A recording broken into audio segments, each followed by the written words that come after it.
That's one small step for man, one giant leap for mankind. Winning is everything, if you're a 4-year-old child or a politician. I'm Jim Bouchard, founder of the Sensei Leader Movement. Lao Tzu said every journey of 1,000 miles begins with a single step. Well, the rest of the journey is just a bunch of single steps too, and that's what we're all about in this program. The format is simple. We share one idea or one strategy to help us become better leaders, or to help us face the challenges and issues facing us today.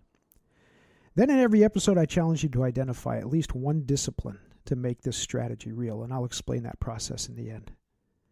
Now, I know you're really busy, so let's get right into it. In the past few days, heard a lot about winning, and I'm sick of it. You know, small children obsess over winning. They don't have the intellectual capacity to see that life is just not a zero-sum game. They just figure that if someone else wins, they lose. That's how they see the world. You know, our so-called political leaders, they don't seem to have the intellectual capacity to understand this isn't a zero-sum game either. They're acting exactly the same way. Who is it exactly that won during the shutdown? Not the people that worked for the government. Not the people missing flights at the airport. Not the people who couldn't figure out the new IRS changes. And certainly not the rest of us, because now we're going to absorb the cost of ramping up from the shutdown, and they're saying that's going to be in the billions. You know, these days, our major political parties, they place winning above any sense of cooperation. Their highest priority is not to find a workable solution to any of today's issues, but it's to make sure that their opponents never get credit for any kind of win, any kind of victory. Their highest priority is just to win, to gain the office, to keep their seats, to keep their power. Now, it's not all their fault. We're eating this stuff up for lunch. Just watch social media or the cable news lately. You know, political commentary, it sounds like a sports show. It really does. There's a lot of talk about winners and losers.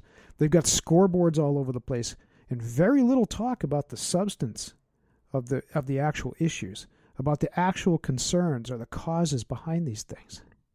And don't get me wrong, winning is important, absolutely. If you're in a football game or on an actual battlefield, it's critical. Winning's important if you're defending your life, or you're defending authentic humanistic values or principles, core principles, or even if you're up against just a really terrific challenge. But in politics, winning has become the only thing. And it's the same thing in a lot of business organizations today. You know, especially in business, or especially when we're trying to work together as a community, whether that's in our town, in our state, or in our country, it's better when a lot of people win. I mean, I think it'd be great if everybody wins, but you know, that's kind of an idealistic outlook. But it's just not productive when there are clear winners and losers within our own ranks, especially when that splits about 50-50. Look, I'm all for competition. I've spent my life in competition, and I like winning just as much as the next person. But I've learned that the best victory comes when you can find a solution or find a path that brings the success to the greatest number of people, sometimes even your enemies. Now, believe me, this is not some kind of lollipops and puppy dogs new age kind of thing. In fact, one of my heroes, one of the most badass leaders of all time, Sun Tzu, he's the author of The Art of War.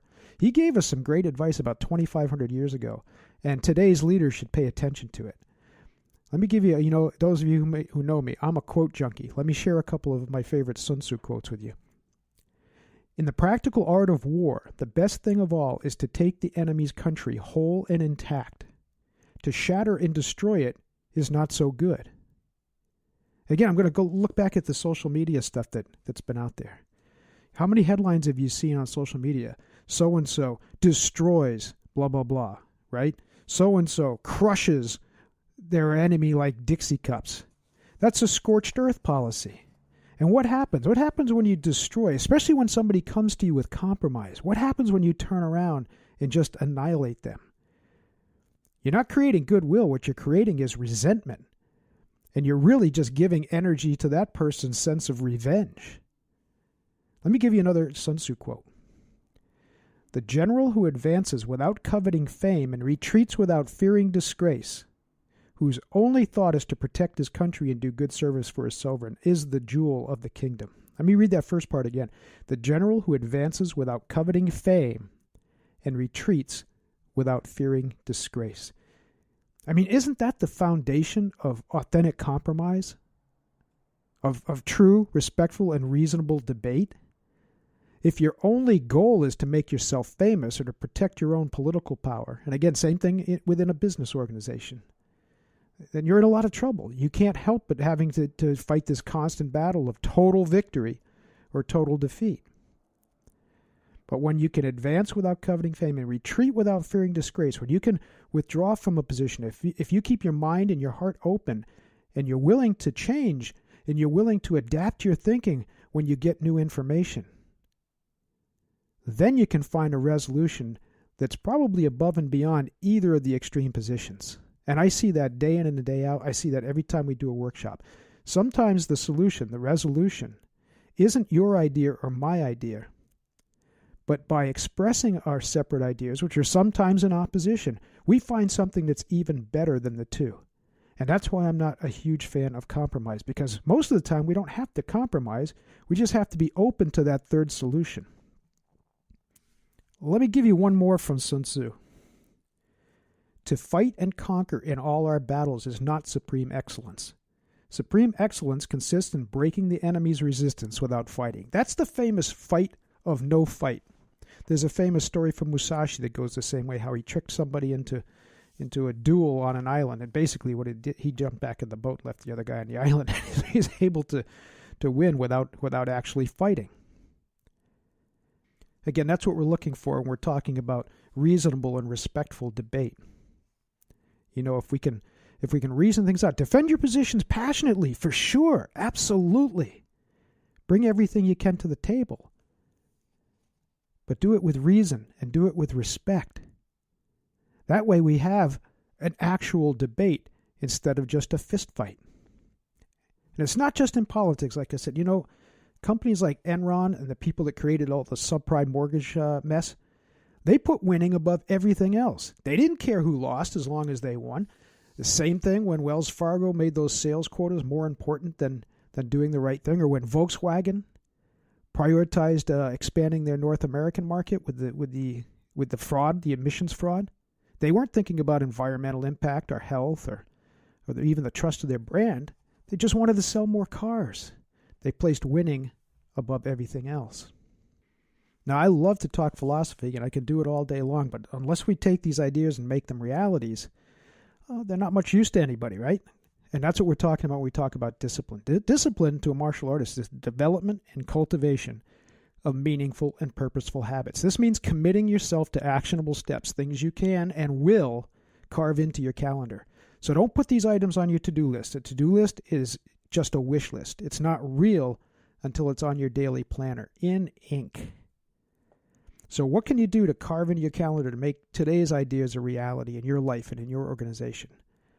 First, I'll share with you a couple of disciplines that came in from members of our Sensei Leader movement. These came from workshops and from some of our online resources. Love this one. Simple, not easy. Articulate your core values and principles clearly. Do this regularly and continually. That's your responsibility as a leader. Here's another one.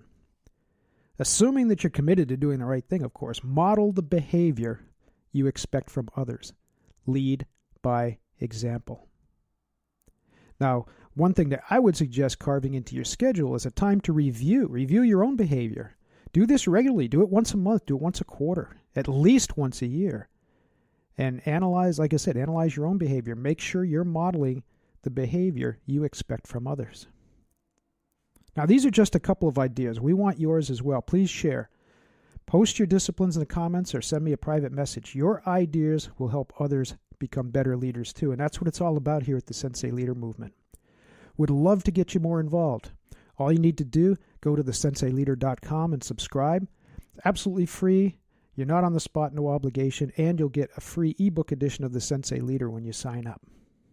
Look, I really appreciate the time you spent with me today, and I look forward to the next time we get together. I'm Jim Bouchard, founder of the Sensei Leader Movement.